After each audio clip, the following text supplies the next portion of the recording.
Story time audio ബുക്സിലേക്ക് എല്ലാവർക്കും സ്വാഗതം. ജോസി വാകമറ്റം എഴുതിയ നോവൽ കാവൽമാടം തുടരുന്നു. റോബി ഒരക്ഷരം മിണ്ടാതെ നടന്നകന്നു. കുറേ ചെന്നിട്ട് തിരിഞ്ഞു നോക്കി. സോഫി നിർനിമേഷയായി നോക്കി നിൽക്കുന്നത് കണ്ടു. സന്ധ്യാവെളിച്ചത്തിൽ അവൾ ഏറ്റവും മനോഹരിയായി കാണപ്പെട്ടു. സൗന്ദര്യദേവതയായ വീനസിൻ്റെ രൂപം പോലെ. റോബി വേഗം വീട്ടിലേക്ക് നടന്നു. വീട്ടിൽ ചെന്നയുടനെ കൊച്ചു റോസ ഓടി വന്നു. റോബിച്ചായ, പരിപ്പുവട. അവൾ കൊഞ്ചി. റോബി കയ്യിലിരുന്ന പരിപ്പുവടയുടെ ചെറുപൊതി അവൾക്ക് കൊടുത്തു. എന്നിട്ട് അവളുടെ കവിളിൽ നുള്ളി. ഇങ്ങനെയൊരു കൊതിച്ചി. റോബിച്ചാൻ എന്താ താമസിച്ചേ? സീന ചോദിച്ചു. ഞാൻ താമസിച്ചില്ലല്ലോ. താമസിച്ചു. ഞാൻ പറഞ്ഞിട്ടില്ലേ നേരത്തെ വരണമെന്ന്? ശകലം താമസിച്ചാൽ എന്താ?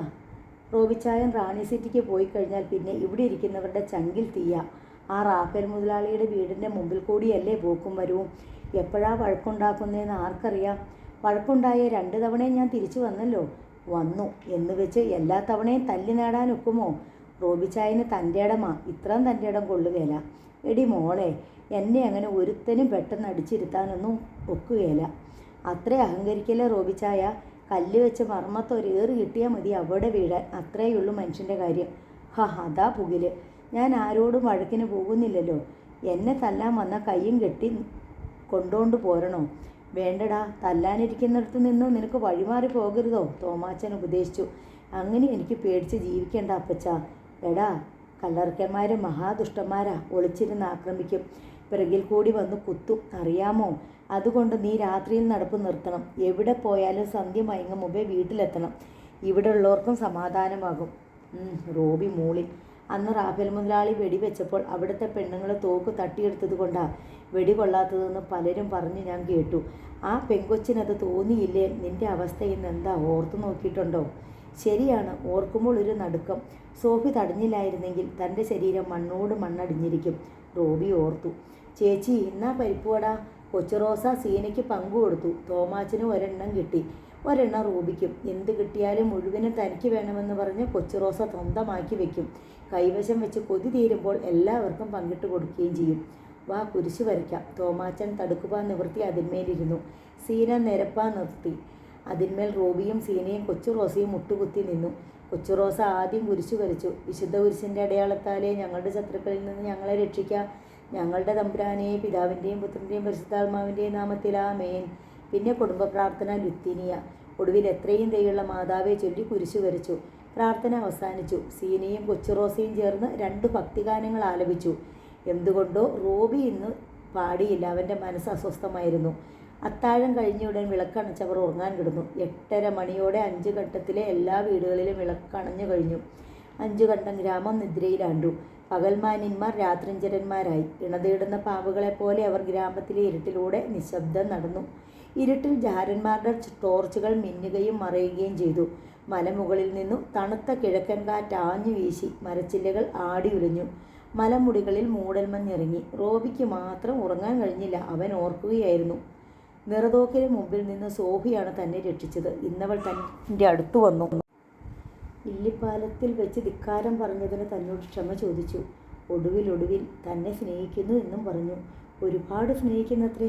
ജീവനോളം, ഭൂമിയോളം, പ്രപഞ്ചത്തോളം. അതിനേക്കാൾ വലിയ അളവുണ്ടോ? അവൾ വെറുതെ പറഞ്ഞതല്ല. അവളുടെ കണ്ണിൽ സ്നേഹം തിളങ്ങുന്നത് കണ്ടു. സ്നേഹത്തിൻ്റെ ദീപ്തി അവളുടെ മുഖത്ത് വ്യാപിച്ചിരുന്നു. സ്നേഹമുള്ളത് കൊണ്ടല്ലേ തന്നെ വെടിയുണ്ടയിൽ നിന്നും അവൾ രക്ഷിച്ചത്? അവൾ എന്നെ സ്നേഹിക്കുന്നുണ്ട്. സോഫി സുന്ദരിയാണ്. അഴകിൻ്റെ അപ്സരസ്. വാരിയെടുത്ത് ഉമ്മ വയ്ക്കാനും ഓമനിക്കാനും കൊതി തോന്നിക്കുന്ന സൗന്ദര്യം. അടുത്ത ദിവസവും അവൻ റാണി സിറ്റിയിൽ പോയി. സോഫി ബംഗ്ലാവിൻ്റെ മുറ്റത്തെങ്ങാനും ഉണ്ടോ എന്ന് നോക്കി. കണ്ടില്ല. നിരാശ തോന്നി. കടയിൽ നിന്ന് അവൻ നേരത്തെ മടങ്ങി. കൊടുത്തോട്ടത്തിലെത്തിയപ്പോൾ സ്നേഹസാന്ദ്രമായ വെളിയൊച്ച. റോബിച്ച. അവൻ്റെ ഹൃദയം ആഹ്ലാദത്താൽ ഇളകിത്തുള്ളി. സോഫി വഴിയിലേക്ക് കയറി വന്നു. ഇന്നവൾ മുമ്പത്തേക്കാൾ മനോഹരിയായിട്ടുണ്ടെന്ന് തോന്നി. എന്താ കാര്യം? റോബി ഗൗരവം നടിച്ചു ചോദിച്ചു. ഇന്നലെ ഞാനൊരു കാര്യം പറഞ്ഞില്ലേ, അതിന് എനിക്കൊരു മറുപടി കിട്ടണം. പ്രേമം നിങ്ങൾ പണക്കാർക്ക് കണിത്തമാശയല്ലേ? അല്ല, എനിക്കല്ല. എനിക്കങ്ങനെയാണെങ്കിൽ എത്രയോ പേരെ പ്രേമിക്കാമായിരുന്നു. കോളേജിൽ പഠിച്ചിരുന്ന കാലത്ത് പണക്കാരായ ഒരുപാട് സുന്ദരന്മാർ എന്നെ പ്രേമിച്ചിട്ടുണ്ട്. ഞാനിതുവരെ ആരെയും പ്രേമിച്ചിട്ടില്ല. ആദ്യമായി ഒരാളെ പ്രേമിക്കുന്നത് റോബിച്ചിനെയാണ്. എന്നെ മാത്രം പ്രേമിക്കാൻ എന്താ കാരണം? എനിക്കിഷ്ടപ്പെട്ടു. എൻ്റെ സ്വപ്നത്തിലുണ്ടായിരുന്ന പുരുഷനാ റോബിച്ചൻ. റോബിച്ചിനെ എനിക്ക് ഒരുപാട് ഇഷ്ടമായി. ഞാനൊരു പാവപ്പെട്ടവനാ, കൂലിപ്പണിക്കാരൻ. റോബിച്ചന് പണം മാത്രമേ കുറവുള്ളൂ. ബാക്കി എല്ലാം കൊണ്ടും റോബിച്ചൻ എല്ലാവരെക്കാളും ധനവാനാണ്. റോബി അവളെ സൂക്ഷിച്ചു നോക്കി. അവൾക്ക് നാണം വന്നു. റോബിച്ചൻ മറുപടി പറഞ്ഞില്ല. ഞാൻ പരിഗണനയിലെടുക്കാം, സോഫി ചിരിച്ചുകൊണ്ട് ചോദിച്ചു. റോബിച്ചൻ മന്ത്രിയായിരുന്നിട്ടുണ്ടോ? എന്താ ചോദിച്ചത്? മന്ത്രിമാരെല്ലാം എല്ലാ കാര്യങ്ങളും പരിഗണനയിലെടുക്കുക പതിവാണ്. ഞാൻ പോണു. അവൻ പെട്ടെന്ന് നടന്നകന്നു. അടുത്ത ദിവസവും അവർ തമ്മിൽ കണ്ടു. പക്ഷേ സംസാരിക്കാൻ പറ്റിയില്ല. അകലെ കൂടി മറ്റൊരാൾ വരുന്നുണ്ടായിരുന്നു. സോഫി റോബിക്കൊരു കുറിപ്പ് കൊടുത്തിട്ട് കൊടുത്തോട്ടത്തിൽ ഓടി മറഞ്ഞു. റോബി അത് വായിച്ചു നോക്കി. നാളെ രാത്രി എൻ്റെ ആങ്ങളമാരുൾപ്പെടെ 20ഓളം വരുന്ന ഒരു സംഘം ഗുണ്ടകൾ റോബിച്ചൻ്റെ വീട് ആക്രമിക്കും. എല്ലാവരെയും തല്ലിച്ചതച്ച് വീടിനകത്തിട്ട് ചുട്ടരിക്കാനാണ് പരിപാടി. തോക്കും കത്തിയും പാരയും ഒക്കെ ആയിരിക്കും ആയുധങ്ങൾ. അതുകൊണ്ട് നാളെ രാത്രി വീട്ടിലുണ്ടായിരിക്കരുത് എന്ന് സ്വന്തം സോഫി. റോബി മൂളിയിരുത്തി. അവൻ എങ്ങോട്ടും ഒളിച്ചോടാൻ തയ്യാറല്ലായിരുന്നു. പിറ്റേന്ന് രാത്രിയായി.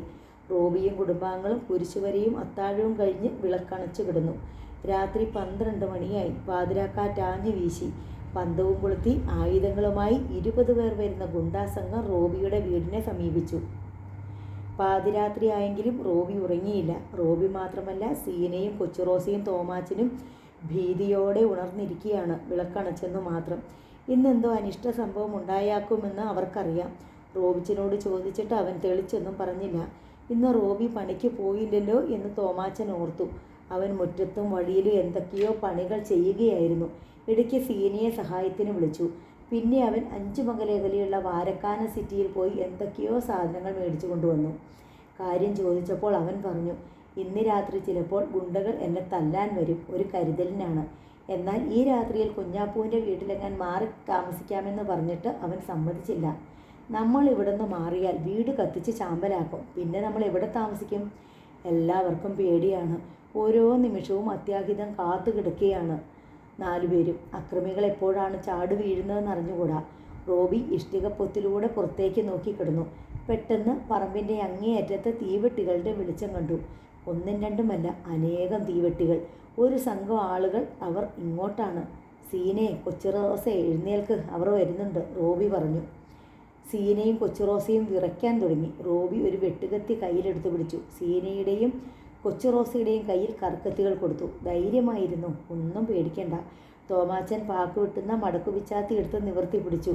ജോണിക്കുട്ടിയും ജെയിംസും ടോമിച്ചനും അടങ്ങുന്ന ഗുണ്ടാസംഘം റോബിയുടെ വീടിനോടടുത്തു. ജെയിംസ് എല്ലാവരെയും തടഞ്ഞു നിർത്തി പറഞ്ഞു, അവൻ്റെ കയ്യും കാലും തല്ലി ഒടിച്ചേക്കണം. ആ പെങ്കൊച്ചിനെ ഒന്നും ചെയ്യണ്ട. അവളുടെ കാര്യം ഞാൻ ഏറ്റു. ബാക്കി എല്ലാത്തിനെയും തല്ലി ചതച്ച് വീട്ടിലിട്ട് ചുട്ടരിക്കാം. അവൻ ഇറങ്ങി വരുമ്പോൾ ആദ്യത്തെ അടിക്ക് തന്നെ താഴെയിട്ടേക്കണം. എല്ലാവരും തലയാട്ടി സമ്മതിച്ചു. അവർ ആയുധങ്ങൾ തയ്യാറാക്കി പിടിച്ചു. റോബിയുടെ മുറ്റത്തേക്ക് വെട്ടുവഴി ചെന്ന് കയറിടുന്നിടത്തു ജോണിക്കുട്ടിയും കൂട്ടരുമെത്തി. മുന്നോട്ട് കാൽ വെച്ചതും അവർ പൊടുന്നനെ കുഴിയിൽ വീണു. റോബി വഴി മുറിച്ച് ഒരു ചെറിയ കിടങ്ങുണ്ടാക്കിയിരുന്നു. അതിനു മീതെ കരിയിലകളും കമ്പുകളും നാട്ടി നിർത്തിയിരുന്നു. ജോണിക്കുട്ടിയുടെയും മറ്റുള്ളവരുടെയും ദേഹത്ത് അവ തറച്ചു കയറി. ടോമി ചതിച്ചല്ലോടാ, കുഴിയിൽ കിടന്ന് ജോണിക്കുട്ടി വിളിച്ചു പറഞ്ഞു. അയ്യോ, എൻ്റെ കാല് പോയേ. ചെല്ലപ്പൻ്റെ നിലവിളി. എൻ്റെ മുതുകിൽ കുപ്പിച്ചില്ല് തെറിച്ചേ. ആൻ്റെ ഉറക്ക കരഞ്ഞു. ബാക്കിയുള്ളവർ വേഗം അപ്പുറം ചാടിക്കിടക്ക്. അവരുണരും മുമ്പേ വീടിന് തീ കൊടുക്കണം, ജെയിംസ് പറഞ്ഞു. അവൻ്റെ മനസ്സ് നിറയെ സീന എന്ന മോഹനാംഗിയുടെ രൂപമാണ്. അവളുടെ സൗന്ദര്യം ആസ്വദിക്കാനുള്ള വെമ്പലിൽ അവൻ മുമ്പോട്ട് കുതിച്ചു. പലരും കുഴിക്ക് അപ്പുറത്ത് കടന്നു. മുറ്റത്ത് കാൽ കുത്തിയ ഉടൻ ജെയിംസും കൂട്ടരും നിലവിളിയോടെ കാൽ വലിച്ചുകൊണ്ട് പുറകോട്ട് മാറി. എൻ്റെ കാലിൽ സൂചി കയറിയേ, എൻ്റെ കാലിൽ ബ്ലേഡാ കയറിയത്, ദാമോദരൻ പറഞ്ഞു. കുപ്പിച്ചില്ലും തെങ്ങിൻ്റെ നാരും മുറ്റത്ത് പാകിയിട്ടുണ്ട്, സൂക്ഷിച്ചു, ടോമി മുന്നറിയിപ്പ് നൽകി. അതുമാത്രമല്ല, ബ്ലേഡ് കഷ്ണങ്ങളും മുറ്റത്ത് പാകിയിരുന്നു. ആദ്യം വന്ന 5-6 പേരുടെ കാലിൽ അതെല്ലാം തറച്ചു കയറി അനങ്ങാൻ മേലാതായി. ചിലർ ഒറ്റക്കാലിൽ നിന്ന് ഞെരുങ്ങി. പെട്ടെന്ന് റോബി തിണ്ണയിൽ പ്രത്യക്ഷപ്പെട്ടു. എല്ലാ ഗുണ്ടാ പരീക്ഷകൾക്ക് സ്വാഗതം, കടന്നു വരിനടാ, അവൻ വിളിച്ചു പറഞ്ഞു. എന്നിട്ട് കയ്യിലിരുന്ന മാലപ്പടക്കത്തിന് തീ കൊളുത്തി അക്രമികൾക്ക് നേരെ വലിച്ചെറിഞ്ഞു. ഒന്നിനു പിറകെ ഒന്നായി അവൻ പടക്കം വലിച്ചെറിഞ്ഞുകൊണ്ടിരുന്നു. ഗുണ്ടകൾക്കിടയിൽ പടക്കം വീണു പൊട്ടിച്ചെതറി തെറിച്ചുകൊണ്ടിരുന്നു. ചിലരുടെ തോളിൽ, ചിലരുടെ മടിയിൽ, ചിലരുടെ തലയിൽ. പലർക്കും പൊള്ളലേറ്റു. അയ്യോ, എൻ്റെ ചെവി തകർന്നേ, ഒരുത്തൻ നിലവിളിച്ചു. അയ്യോ, എൻ്റെ മുഖം പൊള്ളിയേ, വേറൊരുത്തൻ്റെ നിലവിളി. അയ്യോ, എൻ്റെ കാല്, ഇനിയൊരുത്തൻ്റെ കരച്ചിൽ. കാലിൽ കുപ്പിച്ചില്ലും ബ്ലേഡും തറച്ചവർ പോലും അതെല്ലാം മറന്ന് എങ്ങോട്ടൊന്നില്ലാതെ ഓടി. നാനാഭാഗത്തേക്ക് അവർ ചിതറിയോടി. പൊള്ളലേറ്റ ചിലർ മുറ്റത്ത് തന്നെ കിടന്നു. ഓടിയവരുടെ കാലിൽ കുപ്പിച്ചില്ലും ബ്ലേഡും പിന്നെയും തറച്ചു കയറി. വലിയ നിലവിളിയും അട്ടഹാസവും. അഞ്ചുകണ്ടം ഗ്രാമം ഉണർന്നു. അയൽവാസികൾ പന്തവും ചൂട്ടും കത്തിച്ച് ഓടിയെത്തി. ജോണിക്കുട്ടിയും 4-5 പേരും അപ്പോഴും കുഴിയിൽ വീണു കിടക്കുകയായിരുന്നു. ആളുകൾ കുഴിവക്കിൽ നിന്ന് അവരെ നോക്കി. റോബി പറഞ്ഞു, എന്നെ കൊല്ലാൻ കമ്പിയും പാരയും പിച്ചാത്തിയുമായി വന്നവരാ ഇവർ. വീട് കത്തിച്ചു കളയാൻ തീവെട്ടികളും കരുതിയിരുന്നു. അയൽപക്കക്കാർ പരസ്പരം നോക്കി. 10-20 പേർ ഉണ്ടായിരുന്നു. ബാക്കി എല്ലാവരും ജീവനും കൊണ്ട് ഓടി. നിങ്ങൾക്ക് സന്മനസ്സുണ്ടെങ്കിൽ ഇവരെ കൂടി കയറ്റിവിട്. കുഴിയിൽ വീണു പോയില്ലേ? കുഞ്ഞാപ്പു കയർ കൊണ്ടുവന്നു എല്ലാവരെയും കൂടി ഒത്തുപിടിച്ചു. ആദ്യം ജോണിക്കുട്ടിയെ വലിച്ചു കയറ്റി. ഓരോരുത്തരെ കയറ്റുമ്പോഴും റോബി പാടിക്കൊടുത്തു, ഏലേലം ഏലൈസ, ഏലേലം ഏലൈസ. ജോസുകുട്ടിയും വാസുവും ഏറ്റുപാടി, പൊങ്ങട്ടെങ്ങനെ പൊങ്ങട്ടെ, ഗുണ്ടാപ്പട്ടാളം പൊങ്ങട്ടെ, ഒത്തുപിടിച്ചാൽ ഗുണ്ടയും കയറും. എല്ലാവരും മുകളിലെത്തി. പലരുടെയും ദേഹം കുപ്പിച്ചില്ലും കൂർമ്പൻ കുറ്റിയും കൊണ്ട് കീറി മുറിഞ്ഞ് ചോരയൊലിക്കുന്നു. 2 പേരുടെ കൈയൊടിഞ്ഞു. ജോണിക്കുട്ടിയുടെയും യോഹന്നാൻ്റെയും കാലുളുക്കി. എടാ നായിൻ്റെ മോനെ, റോബി ജോണിക്കുട്ടിയുടെ കഴുത്തിന് കുത്തി പിടിച്ചുകൊണ്ട് പറഞ്ഞു, എത്ര കിട്ടിയാലും നിനക്കൊന്നും നാണമില്ലല്ലോടാ. എൻ്റെ ആയുധമൊന്നും പുറത്തെടുത്തിട്ടില്ലല്ലോ. എൻ്റെ കൈവശം കൈബോംബും ആസിഡ് ബൾബും എത്ര എണ്ണമുണ്ടെന്ന് നിനക്കറിയാമോ? 25 എണ്ണത്തിനെ ഒന്നിച്ച് തട്ടാൻ ഒരു കൈബോംബ് മതിയടാ. നിൻ്റെ ബംഗ്ലാവ് ബോംബ് വെച്ച് തകർക്കാൻ എനിക്ക് 5 മിനിറ്റ് മതി. ഒരാസിഡ് ബൾബ് എറിഞ്ഞാൽ നിൻ്റെ മുഖം ഉരുകിത്തീരും. മനസ്സിലാക്കിക്കോ. റോബി ഭീഷണി മുഴുക്കി. കൈബോംബും ആസിഡ് ബൾബും ഉണ്ടെന്ന് പറഞ്ഞത് തൻ്റെ ശത്രുക്കളെ പേടിപ്പിക്കാൻ വേണ്ടി തട്ടിവിട്ട നുണയാണ്. ഏതായാലും അത് ശരിക്കേറ്റു. റാഫേൽ മുതലാളി മക്കളെ പ്രായിക്കൊണ്ട് നടന്നു. വകിക്ക് കൊള്ളാത്ത കിഴങ്ങന്മാരല്ലേടാ നിങ്ങൾ. അവനെ തട്ടാൻ 20 പേര് പോയിട്ട് ഒരു പോറൽ പോലും ഏൽപ്പിക്കാൻ പറ്റിയില്ലല്ലോടാ. പോയവനെല്ലാം മടിശീല നിറയെ കിട്ടുകയും ചെയ്തു. 20 ഒണ്ണാക്കന്മാരെ വിട്ട എന്നെ വേണം തൊഴിക്കാൻ. എന്തൊരു നാണക്കേട്. നാറിയിട്ട് നാട്ടിലിറങ്ങി നടക്കാൻ മേല. ആളുകൾ എന്തൊക്കെയാ പറയുന്നേ. കുഴിയിൽ വീണ ജോണിക്കുട്ടിയെ റോബിയ കരയ്ക്ക് കയറ്റിയതെന്നും. എൻ്റെ മക്കളും കാശിന് കൊള്ളരുതാത്തവരായി പോയല്ലോ. അപ്പച്ച, നമ്മുടെ പദ്ധതി അവൻ മുൻകൂട്ടി അറിഞ്ഞു. ആരാണ്ട് ഒറ്റിക്കൊടുത്തതാ. എങ്ങനെ അറിയാനാടാ? ഗുണ്ടകളോട് പോലും രാത്രിയിലല്ലേ പറഞ്ഞത്. അവൻ കുഴി കുഴിച്ചതും ഗണി വെച്ചതും അതിനു മുൻപെയാ. എന്നാൽ അവന് ഊഹം കിട്ടിക്കാണും. എനിക്ക് തോന്നുന്നത് വീട്ടിലും പറമ്പിലും എല്ലാം അവൻ കെണി വെച്ചിട്ടുണ്ടെന്നാ. ഇനി വീട് കയറി തല്ലാൻ നോക്കണ്ട. തല പോകുന്നത് അറിയില്ല. വഴിയിലിട്ട് തല്ല, ഒളിച്ചിരുന്ന് ആക്രമിച്ചാൽ മതി. അതുപോലെ എന്തെങ്കിലും ചെയ്യാം. ഇനി അവനെ കൊന്നാലല്ലാതെ എനിക്ക് കരുതിയിരിക്കുകയില്ല. റോബി അവരുടെ കൺമുമ്പിലൂടെ റാണി സിറ്റിയിൽ വരികയും പോവുകയും ചെയ്തു. അവനോട് ആളുകൾക്കെല്ലാം ബഹുമാനമാണ്. അവനിപ്പോൾ 5 കണ്ടംകാരുടെ ഹീറോയാണ്. ആർക്കും അവനെ ഒന്നും ചെയ്യാൻ സാധ്യമല്ലെന്ന് അവർ വിശ്വസിച്ചു. എല്ലാവരും ഉള്ളാലെ അവനെ സ്നേഹിച്ചു. 5 കണ്ടത്തിലെ ഇളം തരുണികൾ അവനെ മനസ്സിൽ വെച്ച് ആരാധിച്ചു. എല്ലായ്പ്പോഴും തനിക്ക് കൂട്ടു നിന്നത് ദൈവവും ഭാഗ്യവുമാണെന്ന് റോബിക്ക് അറിയാമായിരുന്നു. ഓരോ തവണയും ആപത്തിൽ നിന്ന് രക്ഷപ്പെട്ടത് തൻ്റെ സാമർത്ഥ്യം കൊണ്ട് മാത്രമല്ല, ധൈര്യം മാത്രമായിരുന്നു കൈമുതൽ. പിന്നെ ദൈവാനുഗ്രഹവും.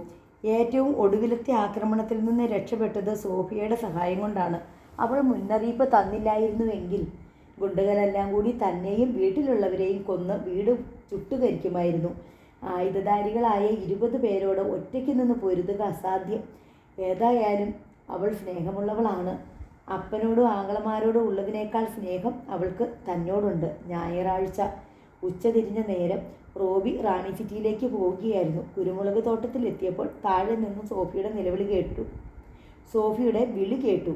അയാൾ നോക്കി. സോഫി കൈകാട്ടി വിളിക്കുകയാണ് അവളുടെ അടുത്തേക്ക് ചെല്ലാൻ. റോബി ചുറ്റും നോക്കിയിട്ട് താഴേക്ക് ഇറങ്ങിച്ചെന്നു.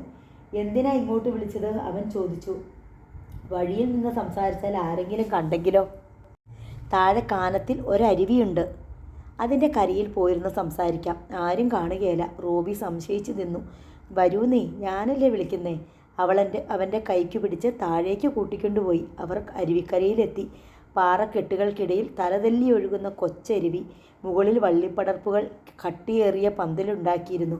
അതിന് മുകളിൽ ചോരവൃക്ഷങ്ങളുടെ തണൽ. കാട്ടിന് നടുവിലാണെന്നേ തോന്നൂ. ഇവിടെ ഇരുന്ന് സംസാരിക്കാം, ആരും കാണുകയില്ല, സോഫി പറഞ്ഞു. റോബി പാറക്കെട്ടിൽ ചാരി നിന്നു.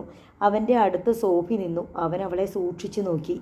ആ മനോഹരാംഗിയുടെ മാദക സൗന്ദര്യം അവനിൽ വികാരത്തിൻ്റെ അലകൾ ഉയർത്തി. അവളുടെ പൂവുടലിൻ്റെ സുഗന്ധം അവൻ്റെ സിരകളിൽ ലഹരിയായി. നല്ലയാളാ, സോഫി പറഞ്ഞു. വഴക്കുണ്ടാക്കാതെ രാത്രിയിൽ മാറി താമസിക്കണമെന്ന് പറഞ്ഞിട്ട് എന്തൊക്കെയാ ഒപ്പിച്ചത്. ഞാൻ ഇത്രയും പ്രതീക്ഷിച്ചില്ല കേട്ടോ. മാറി താമസിച്ചിരുന്നെങ്കിൽ അവർ വീട് ചുട്ട് കളഞ്ഞേനെ. പിന്നെ എവിടെ താമസിക്കും? അതുകൊണ്ട് പോയതാ. ഞാൻ തക്ക സമയത്ത് മുന്നറിയിപ്പ് തന്നതുകൊണ്ടല്ലേ. അതിന് എനിക്ക് എന്താ പ്രതിഫലം തരുന്നത്? എന്താ വേണ്ടത്? റോബിച്ചന് ഇഷ്ടമുള്ളത് തന്നാൽ മതി. എന്ത് തന്നാലും സ്വീകരിക്കും. റോബി അവളെ അടിമുടി നോക്കി. കൊതിച്ചുള്ള നോട്ടം. സോഫി നാണിച്ച് കണ്ണുകൾ താഴ്ത്തി നിന്നു. സമ്മാനം തരാം, പക്ഷേ കണ്ണടച്ചു പിടിക്കണം. ശരി, അടച്ചിരിക്കുന്നു. അവൾ കണ്ണടച്ചു.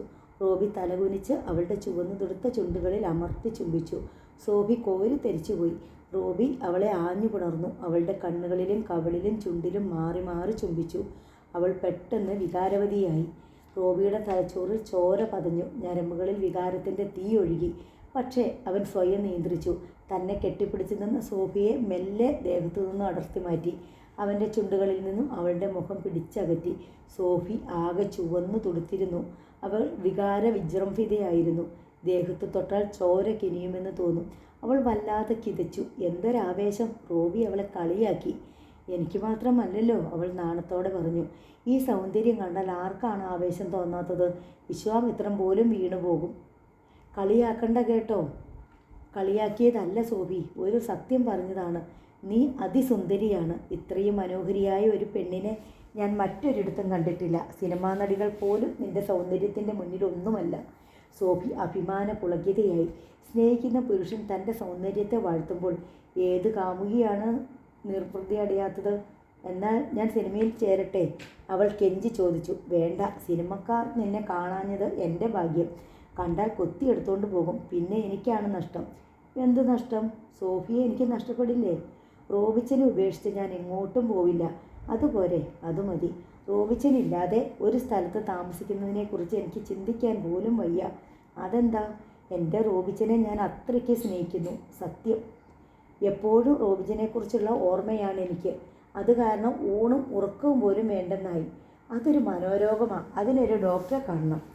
അതിനൊരൊറ്റ ഡോക്ടറേ ഉള്ളൂ. അത് ഈ ആളാണ്. സോഫി അവൻ്റെ നെഞ്ചിൽ വിരലമർത്തിക്കൊണ്ട് പറഞ്ഞു. റോബി കരിയിലേക്ക് മീതെ കാലുകൾ നീട്ടിവെച്ച് പാറമേൽ ചാരിയിരുന്നു. തൊട്ടടുത്ത് സോഫിയും. അവർ ഇണയരയന്നങ്ങളെപ്പോലെ മെയ്യോട് മെയ്യുരുമിയിരുന്നു. സോഫിക്ക് ഈ പാവപ്പെട്ടവനോട് ഇഷ്ടം തോന്നാൻ എന്താ കാരണം? എനിക്കെന്താ ഉള്ളത്? സ്നേഹം നിറഞ്ഞ ഒരു ഹൃദയം. എന്നേക്കാൾ മിടുക്കന്മാരായ പണക്കാരായ എത്രയോ പുരുഷന്മാരെ സോഫിക്ക് കിട്ടും. അവരാരും എൻ്റെ ഈ പുരുഷനോളം വരില്ല. റോബിച്ചൻ എന്താ ഒരു കുറവ്? ഞാൻ കണ്ടിട്ടുള്ള പുരുഷന്മാരിൽ ഏറ്റവും സുന്ദരനും കരുത്തനുമാണ് റോബിച്ചൻ. അഴകും ആരോഗ്യവും ബുദ്ധിയും സാമർഥ്യവും സ്നേഹവും ഇതുപോലെ ഒത്തിണങ്ങിയ വേറൊരാളെ എനിക്ക് ഒരിക്കലും കിട്ടില്ല. എനിക്കൊരു നിധി കിട്ടിയ സന്തോഷമാണ്. റോബിച്ചനെ എനിക്ക് മാത്രമായി കിട്ടിയല്ലോ. ഇനി വേറെ ആരും റോബിച്ചനെ അവകാശപ്പെടുകയില്ലല്ലോ. റോബി ആനന്ദ തുന്തിലമായി. സ്ത്രീയുടെ പ്രശംസ ഏതു പുരുഷനെയും പുളകം കൊള്ളിക്കും. സ്ത്രീയുടെ പ്രശംസയ്ക്ക് വേണ്ടിയാണ് പുരുഷൻ എപ്പോഴും കാത്തിരിക്കുന്നത്. അവളുടെ പുകഴ്ത്തൽ കേൾക്കാൻ വേണ്ടി അവൻ എന്ത് സാഹസകൃത്യത്തിനും മുതിരും. സോഫി എന്ന സ്വപ്നസുന്ദരിയുടെ കാമുകനാണ് താൻ. അവന് ലോകത്തോടാകെ വിളിച്ചു പറയാൻ തോന്നി. അഴകിൻ്റെ ദേവതയായ അവൾ എന്നെ സ്നേഹിക്കുന്നു. അവൾ എൻ്റെ സ്വന്തമാണ്. താൻ ജീവിതത്തിൽ ആദ്യമായി ഒരു പെൺകുട്ടിയെ ആലിംഗനം ചെയ്തു, ചുംബിച്ചു.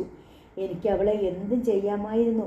അവളുടെ മാദക സൗന്ദര്യം ആസ്വദിക്കാമായിരുന്നു. പക്ഷേ ഞാൻ എന്നെ തന്നെ നിയന്ത്രിച്ചു. അവൻ ഒരു മൂളിപ്പാട്ടും പാടി അങ്ങുമിങ്ങും നടന്നു. സോഫിക്കും ലോകറാണിയായ പോലത്തെ സന്തോഷം. റോബിച്ചൻ്റെ സ്നേഹം കിട്ടിയില്ലേ? 5 ഘട്ടത്തിൻ്റെ വീരപുരുഷനായ റോബിച്ചൻ എൻ്റെ സ്വന്തം. അവൻ എന്നെ ആശ്ലേഷിക്കുകയും ചുംബിക്കുകയും ചെയ്തു.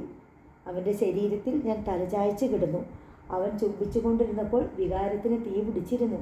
അപ്പോൾ അവന് കീഴടങ്ങാൻ ഞാൻ തയ്യാറായിരുന്നു. അതിനായി ദാഹിക്കുകയും കൊതിക്കുകയും ചെയ്തു.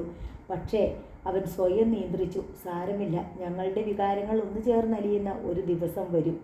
അന്ന് ഞങ്ങൾ രതിമഹോത്സവം ആഘോഷിക്കും. റോബി എന്നും മരം വെട്ടുവാൻ പോയിക്കൊണ്ടിരുന്നു. ഇപ്പോഴവന് മരം വെട്ടു നല്ല വശമായി. കൂട്ടുപണിക്കാരേക്കാൾ നന്നായി മരം വെട്ടും. വിറക് കീറും, തടി ചുമക്കും. അവൻ്റെ ദേഹം ഉരുക്കുപോലെ ഉറച്ചു. കൈവെള്ളകളിൽ കോടാലി തഴമ്പ് നിറഞ്ഞു. തടി ഇങ്ങനെ ഔസേപ്പിനും കൂട്ടുപണിക്കാർക്കും അവന് വലിയ കാര്യമാണ്. ആർക്കും എന്ത് സഹായവും ചെയ്തു കൊടുക്കാനും മടിയില്ല. അങ്ങനെ നാട്ടിലും കാട്ടിലും അവൻ മറ്റുള്ളവരുടെ ആരാധ്യ പുരുഷനായി. ഞായറാഴ്ച ദിവസങ്ങളിൽ സോഫിയും റോബിയും അരുവിക്കരയിൽ രഹസ്യമായി സമ്മേളിച്ചു. ഈ സമയം റാഫേൽ മുതലാളിയും ആൺമക്കളും റോബിനെ കൊലപ്പെടുത്താൻ പുതിയ പദ്ധതി ആസൂത്രണം ചെയ്യുകയായിരുന്നു. ജോണിക്കുട്ടിയുടെയും ജെയിംസിൻ്റെയും ടോമിയുടെയും മുറിവുകളെല്ലാം സുഖപ്പെട്ടു കഴിഞ്ഞു. ജോണിക്കുട്ടി പറഞ്ഞു, ഒരു വഴിയുണ്ട് അപ്പച്ച. അവൻ ശനിയാഴ്ച ദിവസങ്ങളിൽ പണി കഴിഞ്ഞ് താമസിച്ചാണ് വരുന്നത്. അതെന്താ ശനിയാഴ്ച മാത്രം? റാഫേൽ മുതലാളി ചോദിച്ചു. ശനിയാഴ്ചയാ പണിക്കൂലി കിട്ടുന്നത്. അതുകൊണ്ട് തന്നെ വാരകത്താനത്ത് പോവും. തിരിച്ചെത്തുമ്പോൾ രാത്രി 8 മണിയെങ്കിലും ആകും. ഇല്ലിപ്പാലം കടന്നു കഴിഞ്ഞാൽ അവൻ ഒറ്റയ്ക്കേ ഉള്ളൂ. വഴിയരികിൽ ഒളിച്ചിരുന്ന പത്തലിനെ അടിച്ചു വീഴ്ത്താം. പിന്നെ തട്ടുക. ഓർക്കാപ്പുറത്തായതുകൊണ്ട് അവന് എതിർക്കാൻ സമയം കിട്ടില്ല. ഒളിച്ചിരിക്കാൻ പറ്റിയ സ്ഥലം ഏതാ? തൊമ്മിക്കുഞ്ഞിൻ്റെ പറമ്പിന് താഴത്തെ പാറക്കെട്ടിനും പുറകിൽ ഒളിച്ചിരുന്നാൽ മതി. ആരും കാണുകയില്ല. അവിടെ ഒരു കൊടും വളവ് തിരിഞ്ഞ് വരികയും അടി തീരണം. 2 വശത്തും പാറക്കെട്ടായതുകൊണ്ട് ഓടാനും മേല. ഒരു പാർട്ടി പുറകിൽ നിന്നും അടിക്കണം. ഓടുന്ന ലക്ഷണം കണ്ടാൽ വേറൊരു പാർട്ടി മുമ്പിൽ നിന്നും അടിക്കണം. ഇരുട്ടായതുകൊണ്ട് ഒരു പ്രയാസവുമില്ലാതെ അവനെ തട്ടാം. ശരി, അങ്ങനെ തന്നെ. ആ പദ്ധതി ഉറപ്പിച്ചു. അതിനുള്ള തയ്യാറെടുപ്പ് തുടങ്ങി. 5 പേർ വീതമുള്ള 2 സംഘത്തെ ഒളിച്ചിരുത്താനായിരുന്നു ആദ്യ തീരുമാനം. അത് വേണ്ട, പലറ്റ് കൂടിയാൽ പാമ്പ് ചാവുകയില്ല. 6 പേര് മതി. 3 പേര് വീതം 2 സംഘം. അങ്ങനെ തീരുമാനിച്ചു. ശനിയാഴ്ച 7 മണിക്ക് ജോണിക്കുട്ടിയും ടോമിയും ജെയിംസും 3 ഗുണ്ടകളുമായി പുറപ്പെട്ടു. നേരെ ഇരുട്ടി തുടങ്ങിയിരുന്നു. അവർ പാറക്കെട്ടിനടുത്തെത്തി. ശരിക്കും ഇരുട്ടായി. അവർ വഴിയുടെ ഇരുവശത്തുമുള്ള പാറക്കെട്ടിന് പിറകിൽ പതുങ്ങിയിരുന്നു. അവരുടെ കൈവശം പത്തലുകളും കടാരിയും മറ്റ് ആയുധങ്ങളും. 8 മണിയായി. സിഗ്നൽ കൊടുക്കാൻ ഒരുത്തനെ നിയോഗിച്ചിരുന്നു. അവൻ ഇല്ലിപ്പാലത്തിനരികിൽ ചെന്ന് നിന്നു. അപ്പോൾ റോബിയും ജോസുകുട്ടിയും കൂടി വരുന്നത് കണ്ടു. അവൻ തിരിച്ചോടി പാറക്കെട്ടിൽ വന്നു. അവൻ വരുന്നുണ്ട്. എല്ലാവരും കരുതിയിരുന്നു. റോബി പാലം കടന്നു. വഴി തിരിയുന്നിടത്ത് എത്തിയപ്പോൾ ജോസുകുട്ടി നിന്നു. എന്നാൽ ഇനി നാളെ കാണാം. അങ്ങനെ ആകട്ടെ. ജോസുകുട്ടി ആറ്റുതീരത്തുള്ള അവൻ്റെ വീട്ടിലേക്ക് പോയി. റോബി തനിച്ചായി. അവൻ മുന്നോട്ട് നടന്നു. ഗുണ്ടകളിൽ ഒരുവൻ പാറക്കെട്ടിന് മുകളിൽ കയറി നിന്ന് നോക്കി. താഴെക്കൂടി റോബി നടന്നു വരുന്നത് കാണാം. ഗുണ്ട താഴെ ഇറങ്ങി. അവൻ ഒറ്റയ്ക്കേയുള്ളൂ. തട്ടിക്കളയാൻ ഇതിനേക്കാൾ പറ്റിയ അവസരമില്ല. എല്ലാവരും ആയുധവും എടുത്ത് തയ്യാറായി. ഗുണ്ടാസംഘം ശ്വാസം അടക്കി പിടിച്ച് പതുങ്ങിയിരുന്നു. റോബി വരുമ്പോഴേ ചാടി വീഴണം. നിമിഷങ്ങൾ പാഞ്ഞു പോവുകയാണ്. ദൂരെ പുൽമേടുകളിൽ കുറുക്കന്മാർ നീട്ടി ഊരിയിട്ടു. 15 മിനിറ്റായി. റോബിയെ കാണാനില്ല. കഷ്ടിച്ച് 50 അടി ദൂരമേ ഉണ്ടായിരുന്നുള്ളൂ. 10 പ്രാവശ്യം വരേണ്ട സമയം കഴിഞ്ഞു. കാണുന്നില്ലല്ലോ. ജോണിക്കുട്ടി പിറുപിറുത്തു. അവൻ എവിടെ പോയി? സംശയം തോന്നി മാറിക്കളഞ്ഞോ? നമുക്കൊന്ന് നോക്കിയാലോ? ടോമി പാറപ്പുറത്ത് കയറി നോക്കി. ആരെയും കാണാനില്ല. അവൻ വഴിയിൽ ഇറങ്ങി ഇല്ലിപ്പാലത്തിനടുത്തോട്ട് നടന്നു. പക്ഷേ വഴിക്കുന്ന റോബിയെ കണ്ടില്ല. ടോമി തിരിച്ചു വന്നു. അവൻ ഒതുങ്ങിക്കളഞ്ഞു. ടോമി ചേട്ടന്മാരോട് പറഞ്ഞു. അവന് സംശയം തോന്നിക്കാണും. അതുകൊണ്ടാണ് വഴി മാറിപ്പോയത്. ജോണിക്കുട്ടി അഭിപ്രായപ്പെട്ടു. ഇനി എന്നെ കാണാനാണ് ഇവിടെ നിൽക്കുന്നത്. നമുക്ക് പോയേക്കാം, ജെയിംസ് പറഞ്ഞു. ഇനി വേറെ എന്തെങ്കിലും പിടിക്കാം. അവന് നമ്മളെ പേടിയുണ്ടെന്ന് മനസ്സിലായല്ലോ. അവൻ്റെ വീട്ടിൽ ചെന്നടിച്ചാലോ? അത് വേണ്ട, കെണി കാണും. നമ്മുടെ തല പോയാൽ എന്താ കാര്യം? അവർ തിരിച്ച് ബംഗ്ലാവിലെത്തി. റാഫേൽ മുതലാളി കാത്തിരിപ്പുണ്ടായിരുന്നു. പോയ കാര്യം എന്താ എടാ? തകർത്തോ? അവൻ വഴി മാറിപ്പോയി അപ്പച്ച. തല്ലാനൊത്തില്ല. നീയൊക്കെ വഴിയുടെ നടുക്ക് ഞെളിഞ്ഞു നിന്ന് കാണും. അത് കണ്ടിട്ടായിരിക്കും അവൻ മാറിക്കളഞ്ഞത്. അല്ല അപ്പച്ച, ഞങ്ങൾ ഒളിച്ചിരിക്കുകയായിരുന്നു. പിന്നെ എങ്ങനെ അറിഞ്ഞു? അതാ ഞങ്ങൾക്ക് സംശയം. റാഫേൽ മുതലാളി ഒന്ന് ഇരുത്തി മൂളി. റോബി വീട്ടിലെത്തിക്കഴിഞ്ഞിരുന്നു. തന്നെ കൊല്ലാൻ ഒളിച്ചിരുന്നവരെക്കുറിച്ച് ഓർത്തപ്പോൾ അവന് ചിരി വന്നു. അവർ വിഡ്ഢികളായി. ഇപ്പോൾ തിരിച്ചു പോയി കാണും. ഇത്തവണയും മരണത്തിൽ നിന്ന് രക്ഷപ്പെട്ടു. സോഫി മുന്നറിയിപ്പ് തന്നതുകൊണ്ട് മാത്രം. ഇല്ലെങ്കിൽ വെട്ടും കുത്തുമേറ്റ് തൻ്റെ ശവം ഇപ്പോൾ വഴിയിൽ കിടന്നേനെ. സോഫിയെ സ്തുതിക്കണം. അവളോട് എങ്ങനെയാണ് നന്ദി പറയേണ്ടത്? ശത്രുപാളയത്തിൽ നിന്ന് ഒരു മിത്രത്തെ പ്രേമിക്കാൻ കിട്ടിയത് തൻ്റെയും കുടുംബത്തിൻ്റെയും ഭാഗ്യം. ഗുണ്ടകൾ ഒളിച്ചിരിക്കുന്ന സ്ഥലവും സമയവും അവൾ കൃത്യമായി അറിയിച്ചിരുന്നതുകൊണ്ട് അവർ കാണാതെ വഴിമാറി കുറ്റിക്കാട്ടിൽ കൂടി കയറിപ്പോന്നു. സോഫിയോട് താൻ എന്തുമാത്രം കടപ്പെട്ടിരിക്കുന്നു. തൻ്റെ ജീവൻ ഇനി അവളുടേതാണ്. അവളാണ് ആത്മാർത്ഥതയുള്ള കാമുകി. അടുത്ത ദിവസം വൈകുന്നേരം റോബി റാണി സിറ്റിയിൽ പോയി. തിരിച്ചു വരുമ്പോൾ കൊടുത്തോട്ടത്തിൽ വെച്ച് സോഫിയെ കണ്ടു. ഞാൻ പേടിച്ചായിരുന്നേ കുഴപ്പം വല്ലതും ഉണ്ടാകുമോയെന്ന്. വഴിമാറിപ്പോയത് നന്നായി, സോഫി പറഞ്ഞു. എൻ്റെ സോഫിക്ക് പുതിയ സൂചന വല്ലതും തരാനുണ്ടോ? ഉണ്ട്. എന്താ? ഇന്ന് രാത്രി 11 മണിക്ക് ബംഗ്ലാവിൻ്റെ അടുത്തുള്ള കാട്ടുകടമ്പിൻ്റെ ചുവട്ടിൽ വരണം. എന്തിന്? ഞാനും അന്നേരം ഇറങ്ങി വരും. എനിക്ക് പല കാര്യങ്ങളും പറയാനുണ്ട്. എന്നാലും രാത്രിയിൽ വേണോ? വേണം. ആരെങ്കിലും കണ്ടാലോ? ആരും കാണില്ല. ശരി, ഞാൻ വരാം. 11 മണിക്ക് ഞാൻ കാത്തിരിക്കും. ഓക്കേ. തൽക്കാലം അവർ പിരിഞ്ഞു. സോഫി ബംഗ്ലാവിലെത്തി രാത്രിയാകാൻ കാത്തിരുന്നു. 9 മണിക്ക് ടോമി തോക്കുമെടുത്ത് പൊന്നപ്പനെയും കൂട്ടി നായാട്ടിനെന്ന് പറഞ്ഞിറങ്ങി. അവൻ നേരെ കുഞ്ഞുഞ്ഞമ്മയുടെ വാറ്റുപുരിയിലെത്തി. വാറ്റുപുരിയും വീടും എല്ലാം ഒന്നു തന്നെ. കുഞ്ഞുഞ്ഞമ്മേ, ഒരു കുപ്പിയും എടുക്ക്. ടോമിയും പൊന്നപ്പനും അകത്തെ മുറിയിൽ കയറി ബെഞ്ചിലിരുന്നു. സാധാരണക്കാർക്ക് തിണ്ണയിലാണ് സീറ്റ്. കുഞ്ഞുഞ്ഞമ്മയ്ക്ക് പ്രത്യേക സ്നേഹമുള്ളവരെ മാത്രം അകത്ത് കയറ്റിയിരുത്തും.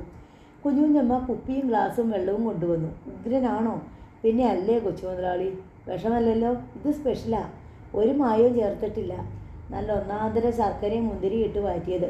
ടോമി ചാരായം ഗ്ലാസ്സിലൊഴിച്ചു. എന്നിട്ട് വിരൽ മുക്കി വിളക്കിനടുത്ത് കാട്ടി. വിരലിന് തീ പിടിച്ചു. ഉഗ്രൻ, അവൻ പറഞ്ഞു. കൊച്ചുമുതലാളിക്ക് ഞാൻ ഉഗ്രനല്ലാതെ മോശമായത് തന്നിട്ടുണ്ടോ?